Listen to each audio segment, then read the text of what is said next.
It's time for another episode of Coffee Pods with Acorn Christian Healing Foundation and your host, Lisa Way. And the Reverend Chris Kramer. Grab a brew and make yourself comfortable as we explore what's happening in the world from the perspective of Christian healing.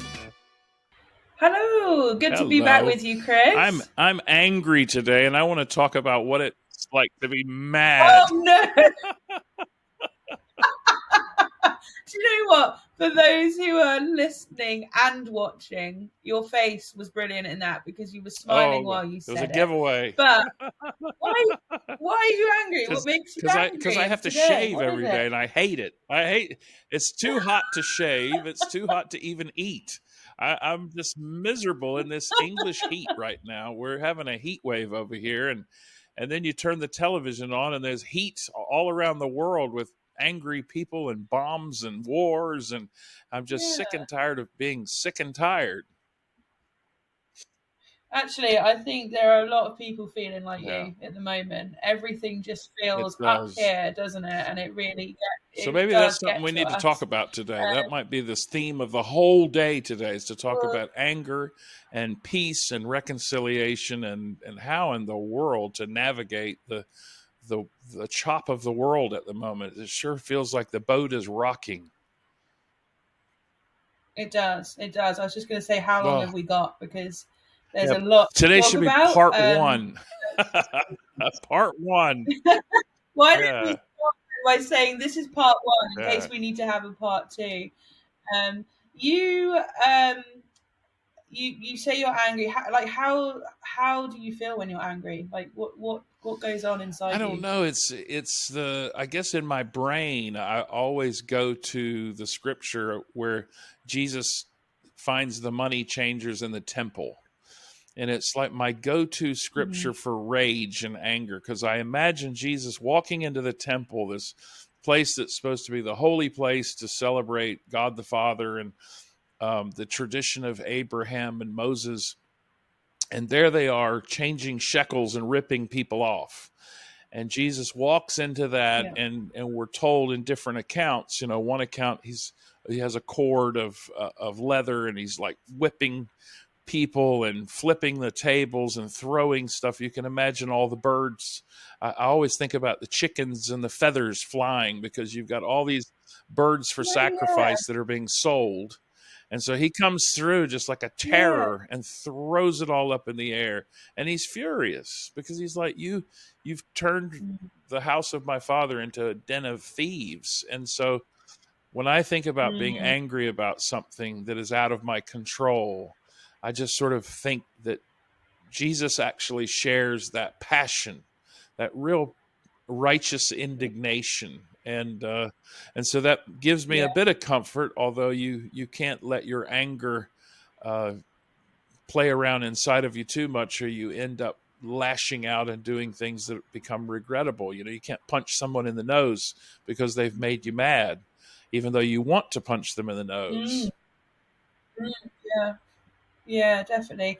I think something that makes me angry is like rudeness, when people are rude and disrespectful to other people, particularly when it comes maybe from a place of like injustice, but just general rudeness. Is there anything else that makes you there's some funny cultural things, like I was, because recently I've been traveling a lot, and I noticed an American tourist who happened to be over here, and they were walking down to get on a train, and there was an English person, obviously in a hurry, either to get to work or get home or something, but they're in a hurry.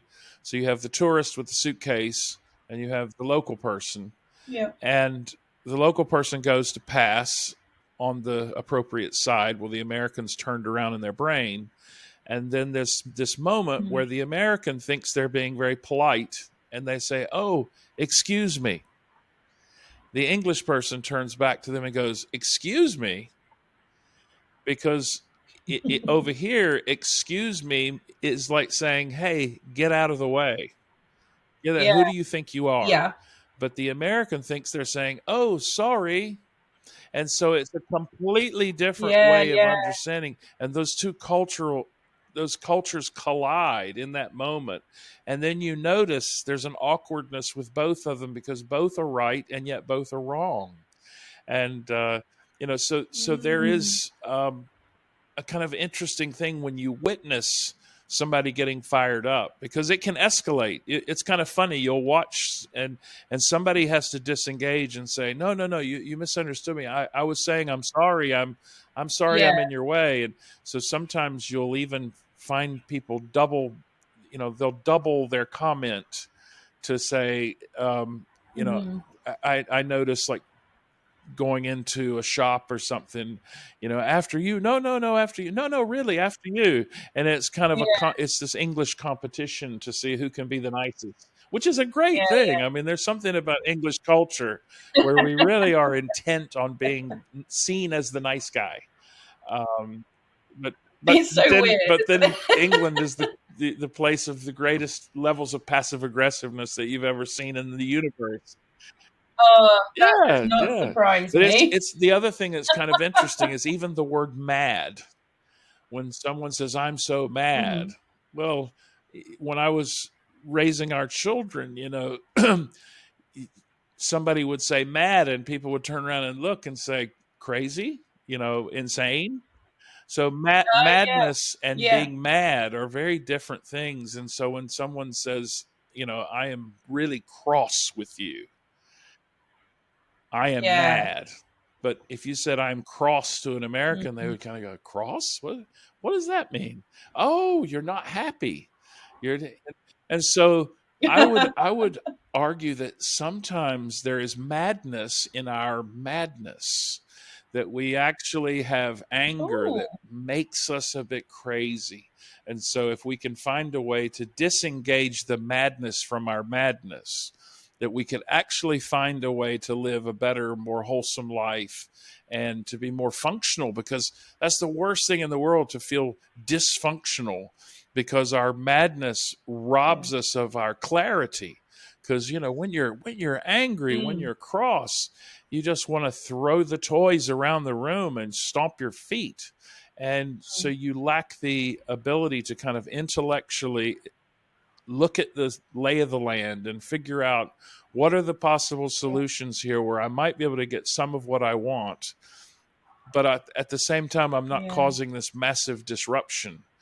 But that's kind of my knee-jerk reaction, because we live in a time where people are, I think I've said this before, that we live in a time of great sort of isolationism, where countries just become so focused on what they need as an individual nation. And what happens is then that becomes sort of infectious, and then people live their lives in isolation. So I don't need to worry about my neighbor. All I need to worry about is what's going on in my back garden. And until you fire up the barbecue and you have smoke going into the neighbor's back garden, and then suddenly there's a war. It's like, can you believe our neighbors? Now, they may not come and knock on your door and tell you, but they'll tell the neighbors on the other side how disrespectful you were of them. And so then you start thinking, well, what's the solution? Where's the reconciliation in that? And as a funny example, and I don't think my brother would mind me saying this, he has an annual party at his house. Every year there's an annual Valentine's Day party, which I'm hoping maybe I can go to after so many years of not being able to go. But he hosts this party in his back garden, and it's become like this huge event. And they have a stage they set up, and my brother plays. He's a physician, but he plays in a band with a bunch of physicians, and all the doctors get together and they play music, and it's a fantastic event. And I said to him not too long ago, I said, well, how do you keep from getting the neighbors to complain? I said, don't all the neighbors just complain that you make so much noise? And he smiled. It's typical of my brother. He sort of smiled at me and he said, well, we invite all the neighbors and they all come. And I said, well, that's really the magic of finding your way through tense things, is that if you include your neighbors in what you're doing, then they get to celebrate and enjoy the party. instead of being frustrated because they That's didn't right. get invited.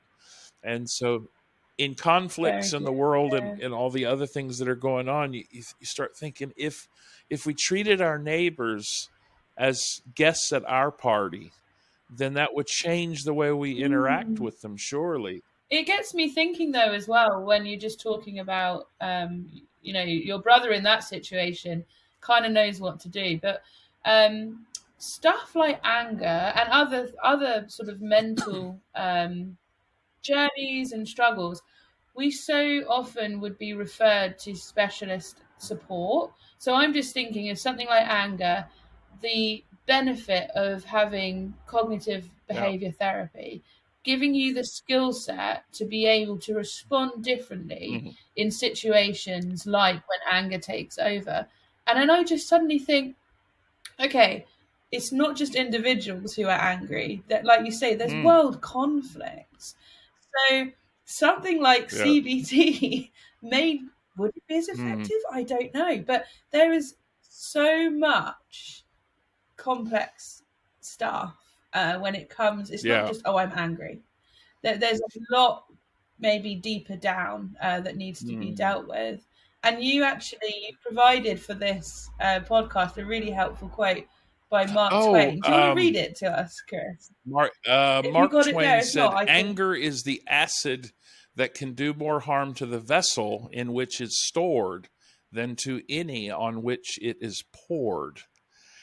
And old Mark Twain was a smart That's fella, big. but you think about if you keep Yeah. anger inside of you, it damages you a whole lot more than anybody else. And when you spew anger Yeah. onto the world around you, you might think you're doing some great damage to all these bad people that deserve your wrath, or your wrath, I should say, since Yeah. I'm over here.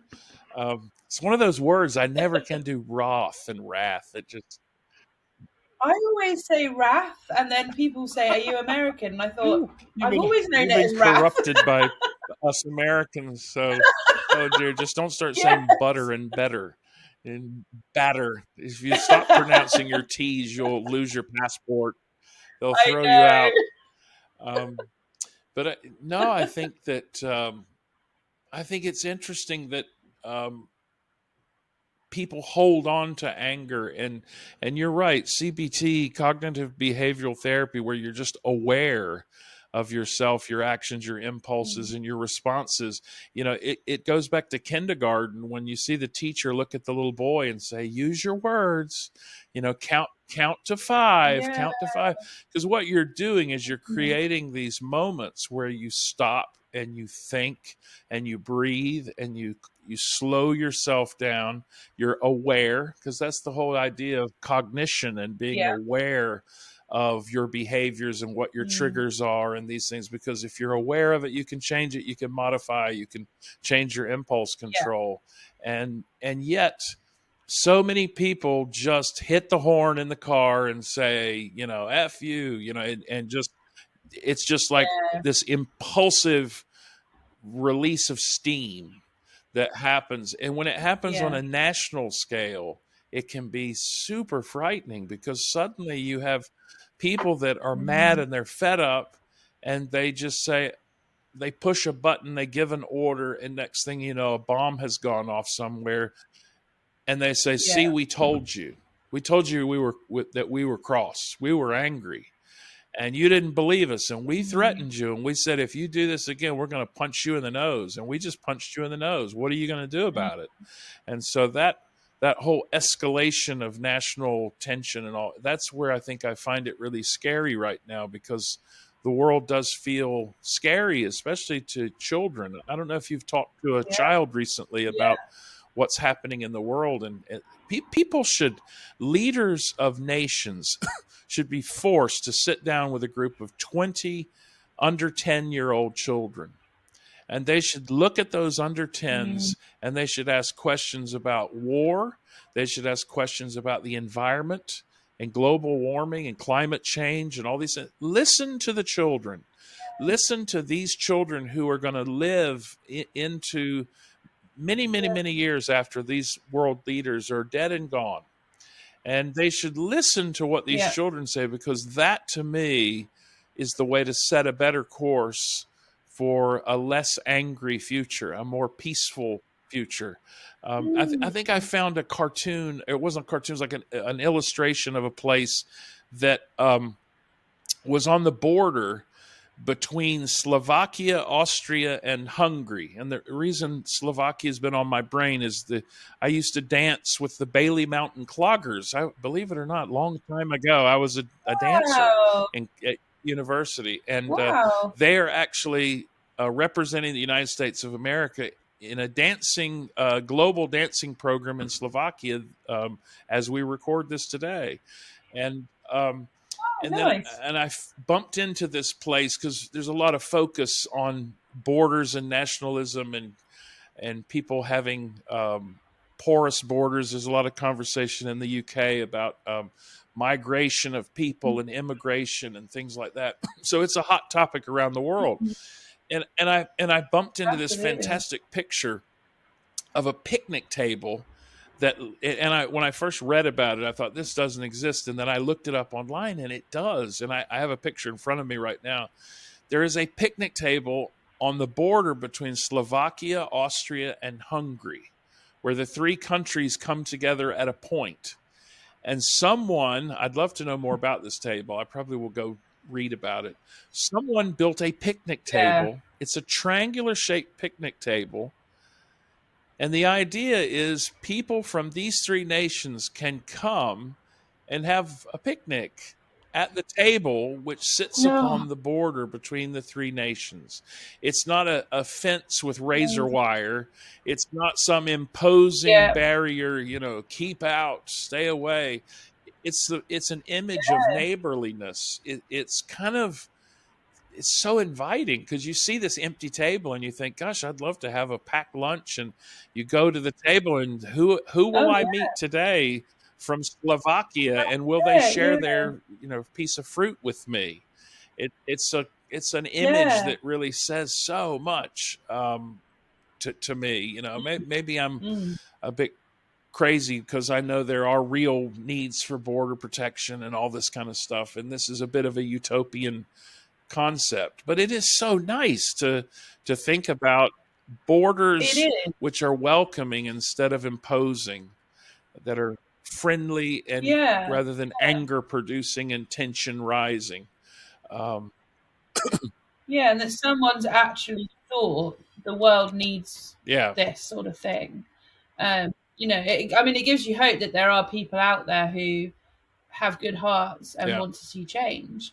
But like you say, I'll put the photo of it up. It might be even coming up as I speak when this is all finished. But it is so inviting. They've even put like little shrubbery so that it's just great. I like you. I'd love to go and sit there and learn from people. You imagine that if the places between people become places of possibility and curiosity, rather than places of division and hostility, that surely that is the magic to make society better. And back to what we said at the beginning of this is that you're talking about anger and hostility and being mad. And I think to myself, if the place between me and my neighbor and my other neighbor, if I can erect a picnic table of love and possibility in between those relationships always, imagine how much better my life would be. Instead of constantly trying to change my neighbor and trying to twist them into believing like I do or thinking like I do or seeing, the color red in the same way that I see the color red. But instead of just saying, I'm going to erect a possible space between us where we can come together and where I will sit down and listen to who you are in the hopes that maybe you'll sit down and listen to who I am and we'll share our sandwich. And that seems to be such a better way of living than what we have at the moment, which is you all wish you could be like us. Don't you all wish you could come and be on our side of the table and see lunch the way we see lunch, instead of saying you're going to sit there and have your your meat and potatoes in Slovakia. But again, maybe this is Yeah, simplistic, yeah. but I don't think Jesus was about letting the rubbish persist unchallenged.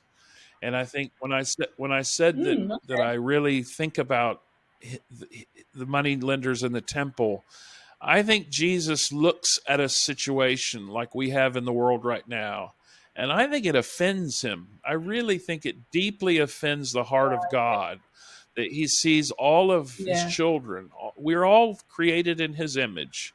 And he looks down at us and he says, "What is going on?" And I think he probably would just show up and absolutely throw the tables to the side, flip everything over, and says, "What is wrong with you in your pursuit of Bitcoin?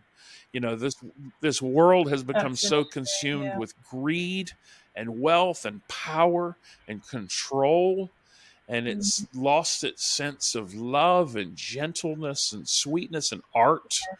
You know, what our world would Yeah. be if we would stop." Stop being such manipulative, controlling people, and instead become curious, loving people. Um, yeah, That'd be and amazing. I came It's upon a so quote different. this week. The key to happiness is letting each situation be what it is, instead of what you think it should be. The key to happiness is letting Ooh. each situation be what it is instead of what you think it should be. Imagine a world where people aren't so consumed with trying to control the things which are beyond their control. I think that's one of the most compelling things, because we are so concerned with with other people that we often fail to really look at ourselves carefully. You know, what is the thing the guy says when you point your finger? You know, you've got three fingers pointing at you, and Oh yeah, pointing but back at I you. think, Yeah. again, I think anger and being mad and cross oftentimes are wrapped up in our projection of our own disillusionment with self onto a world around us that is so broken. And so it's very, I mean, that's I your think cognitive behavioral therapy again. If you sit down with a therapist sometimes and you start saying, you know, my dad was like this, and my best friend let me down, and I had this grief in my life, and you have your long list, and your therapist will kind of look at you and they'll say, "Well, tell me why this bothers you. What is it in you that gets revved up when you start talking about this thing and this thing and this thing?" And next thing you know, you've suddenly realized that all the things that you're mad about that are out there are actually things that are deep down inside your own heart. And so the therapist is like, "So you now realize that you're not angry at the world, you're disappointed in yourself." And so that's transformative, and that's a metaphorical way of cleaning the temple. If your body's your temple, this is Jesus cleansing the temple. He's saying, let me wash away all this junk that's living in your life, and give you the, you know, the it sounds terrible, like the cleansing colonoscopy of the faith, you know, to give you this new possibility of living a life where you're not just ticked off with the world, you know, where you can find joy and happiness. Because I think that's the kind of general gist of today's podcast, is to say, I'm tired of being, what is it? I'm sick and tired of being sick and tired. I don't want to wake up in the morning and turn the news on and doom scroll on my phone. And I want something that's going to bring joy and happiness to each day. And so that's kind of where I'm coming from today. It's really helpful. It really is something to think about. And I was just thinking as you were talking as well, I find if I'm feeling angry, or even, you know, you experience anger around you, it makes you so inward looking, and consumed by either yourself or just what the emotion is doing to you. And I love the invitation that you've just said about, actually, let's be consumed by the joy, the happiness, the truth of who God is rather than who he isn't. And I think that's a lovely invitation for us as a ministry, and for anyone listening that, you're just feeling very consumed by feeling sick and tired of Yeah. feeling sick and Yeah. tired. That invitation is there for you. There's also a really great little quote that, Chris, if you could read it, it's the one on the book page. So imagine reading a book with no way to turn back the page. How carefully would you read it? And then it says, that's life at the bottom. Imagine reading a book with no way to turn back the page. How carefully would you read it? Because I'm terrible. I read fast and then I'll just skip things. And I think sometimes I live my life that way too. And I think, oh gosh, did I miss out? When I was on the train coming back from Dorchester on Saturday, I went to visit our fantastic hub in Dorchester, and I just say, if you live in the Dorchester Poundbury in particular area, Poundbury is beautiful. King Charles did an amazing thing with the design and the architecture there. It's fascinating. It's beautiful. It's awesome. But in the middle of it is this little quiet space. And the hub that we have there is wonderful. It's just really probably the epitome of a perfect Acorn hub. And the people that are there are just fine people. And I got to go to Anne's house and visit her little pet tortoise, which was fun. I loved her little pet tortoise. I managed not to step on him, but she kept trying to bite my socks. I had these bright colored socks. And she would sneak under the table and nip at my ankles.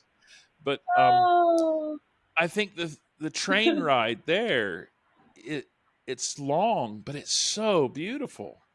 And you think to yourself, if I was so consumed with something on my phone in front of me, I would miss the beautiful, the Dorset hills and the rolling landscape around Southampton. And then better than that, I was on a train with all these kids who had just finished their GCSEs, and they were off to have a big party. And I don't know how old a GCSE student is, like 15, 16 years old.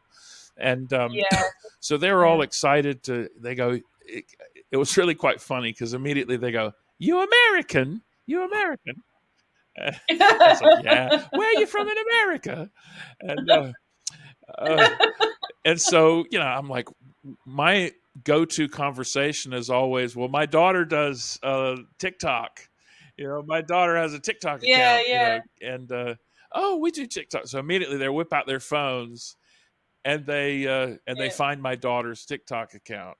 And so I think, okay, this will be funny. So I record like a selfie, and then all girls on the train, all these wonderful children. I mean, it makes me feel old though because they're so young. And I got them to say hi to my daughter, and so we recorded a Snapchat, and I sent it to her, and she's on a little holiday at the moment, and they sent her this, and of course she then writes back, "Dad, you're so weird." I said, I'd rather be weird than angry. And to see the beautiful Dorset countryside rolling by with the foreground of these happy kids who've just finished their exams, and they're so happy, sending a message to my daughter, which makes me happy. And of course, as they were ready to leave the train, I looked at them like the good dad that I am, and I said, "Look, be sensible tonight. Don't be stupid." And they're like, "Okay." But because I had to get that in, because I know after GCSEs they're off to meet their mates, and I imagine there's a few pints of lager that are going to be consumed somewhere in Southampton. But it's a beautiful thing to think that was my afternoon, and I had this great full day of experiencing the work of Acorn and the prayer hub there, and seeing some actual ministry that was happening, and then to ride back, and when I got back, I thought, am I tired? Am I exhausted? And I really found myself I was walking up the street to the house, and I thought, it's been a long day. It started at like 5:30 in the morning, and I thought, I'm not tired. I'm exhilarated. because this That's is living in the Spirit. This is living for God, and there was ministry happening through that whole time. And so so sharing it that's here is great. my way of like sharing, because I feel quite selfish when I have such a wonderful experience to not share that with the wider world and say, where can you find God in your ordinariness today? You know, your train ride, you're in the grocery store shopping and you see somebody that needs a can off a higher shelf. I mean, there's an opportunity there, not just to give them the can, but to give them a little bit of yourself. There was Maybe those. I was just going to say there was an American on my train ride. I had multiple train rides, and I had an American on one, and somebody was getting on the coach on the train, and the other American and I both spoke to them, and then we looked at each other and we laughed and we went, "American?" And she said, "Yeah." She went, "Yeah." And and then we laughed and we said, "Never lose the instinct to kindness, because there is a temptation sometimes to fall into that disconnected rut." We were heading from Woking up toward London, and sometimes you get into the London commute mode of operating where you don't speak to anybody and you don't interact. Stay in your lane. Yeah. But then there was a moment where being nice to a young mother who was struggling with bags and a pushchair and all this stuff, and but it was kind of nice to be affirmed by another person, and again, I think when you do nice things, it's contagious, and it's like paying it forward. People see people doing nice things, and they do nice things, and wouldn't that make the world a less angry place and a happier place? Oh goodness! And so, if only it would change the temperature outside and make it cooler. But at least, I had a lovely experience the other day though, where I was in the shop, our local shop, buying some bits and pieces. And I hadn't transferred money into our account, so we keep it in a separate account, and forgot. So I went up to the till, and they said, "Oh, it's been declined." I thought, "Oh, what a wally! Let me just transfer the money." And as I was doing it, the woman behind me said, "Oh, I'll get that for you." And I said, "No, I've got the money." She said, "No, I want to get it for you." And honestly, it stuck with me until I went to bed that night, because I was just like, there are some good people out there, and it changes the atmosphere. Everything changes, because you think, wow, I don't know this person. They've shown me love. They've shown me care. And actually, I think that's probably how some of those kids would have felt on the train, having a nice experience with somebody they don't know. And that's a part of what we do in this ministry and life. And they realize that there's a whole lot more to America than Disney World. It's kind of, because they look at you and they say, "I've been to America." And you say, "Where have you been?" "Oh, we went to Disney World." And then the one girl looked at me and she goes, "I just want to go to LA." And I went, "Well, why? Why do you want to go to Los Angeles?" "Well, I've always wanted to go to LA." And then she looked at me and she says, "Where would you go?" And I said, "Well, I'd go to Pigeon Forge, Tennessee, and go to Dollywood. I'd go to the world's happiest place and see Dolly Parton, or go to the shows in Pigeon Forge or something." And they said the food, and next thing you know, they're all pulling out their phones, going, "Oh, Dollywood! Look at that! It's lovely! It's lovely!" But I feel like the temperature has gone down just while we've been talking. So I hope whoever's listening today feels encouragement, and they feel a little boost from our coffee pod. Thanks for listening to Coffee Pods today. Don't forget to like, follow, and subscribe. This podcast is made possible thanks in part to the generosity of people like you.